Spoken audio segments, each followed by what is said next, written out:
नमस्कार साथियों, मेरा नाम है शीलेंद्र कुमार और आप देख रहे हैं सूचना क्रांति। साथियों, आज है 30 जनवरी और इसे हम शहीद दिवस के रूप में मनाते हैं। महात्मा गांधी जी की हत्या 30 जनवरी 1948 को नाथूराम गॉडसे द्वारा गोली मारकर कर दी गई थी। मोहनदास करमचंद गांधी की हत्या 30 जनवरी को इसी दिन शाम को नई दिल्ली स्थित बिरला भवन में गोली मारकर की गई थी। वे रोज शाम वहां प्रार्थना किया करते थे। महान वैज्ञानिक अल्बर्ट आइंस्टीन ने महात्मा गांधी के बारे में कहा था कि आने वाली पीढ़ियों को यकीन नहीं होगा कि हाड़ मांस का ये व्यक्ति कभी पृथ्वी पर चला भी होगा। गांधी जी की हत्या के बाद लाल किले में चली आत्मचरण की अदालत ने नाथूराम गॉडसे और नारायण ओप्टे को फांसी की सजा सुनाई थी। बाकी 5 लोगों, जिनमें विष्णु करकरे, मदनलाल पाहवा, शंकर किसैया, गोपाल गॉडसे और दत्तात्रेय परचुरे को उम्र कैद की सजा मिली थी। बाद में हाईकोर्ट ने किसैया और परचुरे को बरी कर दिया था। नाथूराम गॉडसे ने अपनी सफाई में क्या कहा था, ये तो हम आपको बताएंगे ही, लेकिन इससे पहले जान लेते हैं कि उनके ऊपर क्या सिर्फ यही एक हमला हुआ था या अन्य भी हमले हुए थे। तो बता दें कि उनके ऊपर यही एक हमला नहीं, इसके अलावा भी 5 और असफल हमले हो चुके थे। महात्मा गांधी की जिंदगी एक खुली किताब की तरह थी। उनका कोई काम सबसे छिपा कर करना, बिना किसी को इत्तला दिए करना, ये मुमकिन ही नहीं था। उन्हें अपनी मृत्यु से पहले ही लगने लगा था कि अब मैं इस संसार से जाने वाला हूं। लेकिन इस खुलेपन की वजह से गांधी की जिंदगी को खतरा भी कम नहीं था। जो इतिहास में दर्ज है उसके हिसाब से उन पर 6 बार जानलेवा हमले हुए। 6ठी बार उनकी जान चली गई और उसके प्रयास के पहले 5 प्रयास बेकार गए। पहला हमला 1934 में पुणे में हुआ था। उन्हें एक समारोह में जाना था, तभी वहां लगभग एक जैसी 2 गाड़ियां आईं। एक में आयोजक थे और दूसरे में गांधी और कस्तूरबा गांधी। आयोजकों की कार निकल गई और गांधी की कार एक रेलवे फाटक पर रुक गई। जो कार आगे निकल गई उस पर एक धमाके में उसके परखच्चे उड़ गए। गांधी उस हमले में बच गए क्योंकि ट्रेन देर से आई थी। 1944 में आगा खां पैलेस से रिहाई के बाद गांधी पंचगढ़ी जाकर रुके थे और वहां कुछ लोग उनके खिलाफ प्रदर्शन कर रहे थे। गांधी ने उनसे बात करने की कोशिश की, लेकिन उनमें से कोई बात करने को राजी नहीं हुआ। आखिर में एक आदमी छुरा लेकर उनकी तरफ दौड़ पड़ा और उसे तो पकड़ लिया गया। ये दूसरा हमला था जो नाकाम हुआ। अब बात करते हैं तीसरे हमले की। उनके ऊपर लगातार हमले के बाद हमले होते जा रहे थे।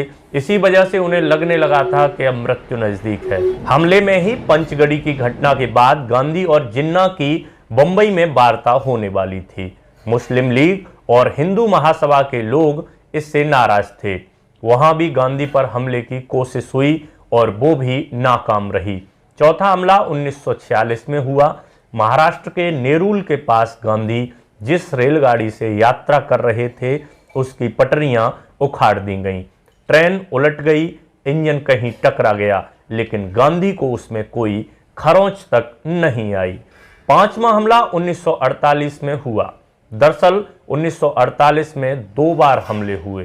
पहले मदनलाल बम फोड़ना चाहते थे, वो फूटा नहीं और वो पकड़े गए। बाद में उन्होंने ये भी कहा कि वो पटाखा चला रहे थे, लेकिन उन्हें क्षति पहुंचाने की कोशिश थी।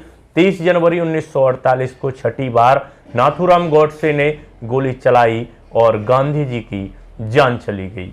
इसमें एक खास बात यह है कि एक आदमी इनमें से 4 हमलों की जगह पर मौजूद था। उसका नाम था नाथूराम गॉडसे। लेकिन इन 6 हमलों के अलावा गांधी की जान लेने के 2 और प्रयास किए गए। वे दोनों प्रयास चंपारण में 1917 में किए गए। उन्हीं में से एक किस्सा है बतख मियाँ का। महात्मा गांधी उस वक्त मोतिहारी में थे। वहां नील फैक्ट्रियों के मैनेजरों के नेता इरविन ने उन्हें बुलाया था।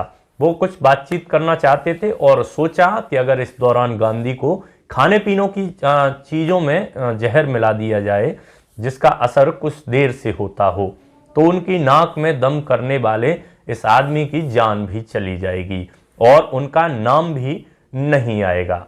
ये बात बताई गई इरविन के यहाँ काम करने वाले बतक मियाँ अंसारी को। बतक मियाँ से कहा गया कि आप वो ट्रे लेकर गांधी के पास जाएंगे। बतक मियाँ का छोटा सा परिवार था, बहुत कम जोत के किसान थे, वो नौकरी करते थे, उससे काम चलता था। उन्होंने मना नहीं किया, ट्रे लेकर चले गए। लेकिन जब गांधी के पास पहुंचे तो बतक मियाँ की हिम्मत नहीं हुई कि वो ट्रे को गांधी के सामने रख दें। गांधी ने उन्हें सिर उठाकर देखा तो बतक मियाँ रोने लगे। इस तरह सारी बात खुल गई कि उसमें क्या था, क्या होने वाला था। एक किस्सा और है, जब चंपारण में गांधी की हत्या की ये कोशिश नाकाम हो गई तो एक और अंग्रेज मिल मालिक था, उसे बहुत गुस्सा आया। उसने कहा कि गांधी अकेले मिल जाएं तो मैं गोली मार दूंगा। ये बात गांधी तक पहुंच गई। गांधी उसी के इलाके में थे। अगली सुबह गांधी उसकी कोठी पर पहुंच गए। उन्होंने वहां चौकीदार से कहा कि उन्हें बता दो कि मैं आ गया हूं और मैं अकेला हूं। कोठी का दरवाजा नहीं खुला और वो अंग्रेज बाहर नहीं निकला। नाथूराम के भाई गोपाल गॉडसे ने अपनी किताब गांधी वध और मैं, उस किताब में लिखा, जब गॉडसे संसद मार्ग थाने में बंद थे तो सीखचों के पीछे खड़े गॉडसे को देखने कई लोग आया करते थे। एक बार सीखचों के बाहर खड़े एक व्यक्ति से नाथूराम की आंखें मिली। नाथूराम ने उनसे कहा कि मैं समझता हूं शायद आप देवदास गांधी हैं, गांधी जी के पुत्र। तो जवाब में देवदास गांधी जी ने कहा, हाँ, लेकिन आप मुझे कैसे पहचानते हैं? तो गॉडसे ने कहा, मैंने आपको एक संवाददाता सम्मेलन में देखा था। आप आज पितृविहीन हो चुके हैं और उसका कारण बना हूं मैं। आप पर और आपके परिवार पर जो वज्रपात हुआ उसका मुझे खेद है, लेकिन आप विश्वास करें किसी व्यक्तिगत शत्रुता की वजह से मैंने ऐसा नहीं किया है। अदालत में भी गॉडसे ने स्वीकार किया था कि उन्होंने ही गांधी को मारा है। अपना पक्ष रखते हुए गॉडसे ने कहा, गांधी जी ने देश की जो सेवा की है उसका मैं आदर करता हूं और उन पर गोली चलाने से पूर्व मैं उनके सम्मान में इसीलिए नतमस्तक हुआ था, किंतु जनता को धोखा देकर पूज्य मातृभूमि के विभाजन का अधिकार किसी बड़े से बड़े महात्मा को भी नहीं है। महात्मा गांधी जी ने देश को छल करके देश के टुकड़े कर दिए, क्योंकि ऐसा न्यायालय और कानून नहीं था जिसके आधार पर ऐसे अपराधी को दंड दिया जा सकता था। इसलिए मैंने गांधी को गोली मारी। बाद में देवदास ने नाथूराम को एक पत्र लिखा था और उसमें कहा था कि आपने मेरे पिता की नाशवान देह का ही अंत किया है और कुछ नहीं। इसका ज्ञान आपको एक दिन होगा, क्योंकि मुझ पर ही नहीं संपूर्ण संसार के लाखों लोगों के दिलों में उनके विचार अभी तक विद्यमान हैं और हमेशा रहेंगे। Especially thanks to Google News, BBC News, Twitter and Getty Images who helped me to collect the information and images. सभी के लिए मेरा बहुत बहुत शुक्रिया जिनकी मदद से मैंने इस वीडियो को तैयार किया। वीडियो को अंत तक देखने के लिए आप सभी लोगों का बहुत बहुत शुक्रिया। उम्मीद है वीडियो इन्फॉर्मेटिव लगी होगी। यदि ये वीडियो आपको पसंद आया है तो प्लीज़ इसे लाइक शेयर अवश्य करें और चैनल को सब्सक्राइब करना बिल्कुल ना भूलें। आप सभी का फिर से बहुत बहुत धन्यवाद। मिलते हैं किसी शानदार टॉपिक के साथ अगले वीडियो में। तब तक के लिए धन्यवाद। जय हिंद।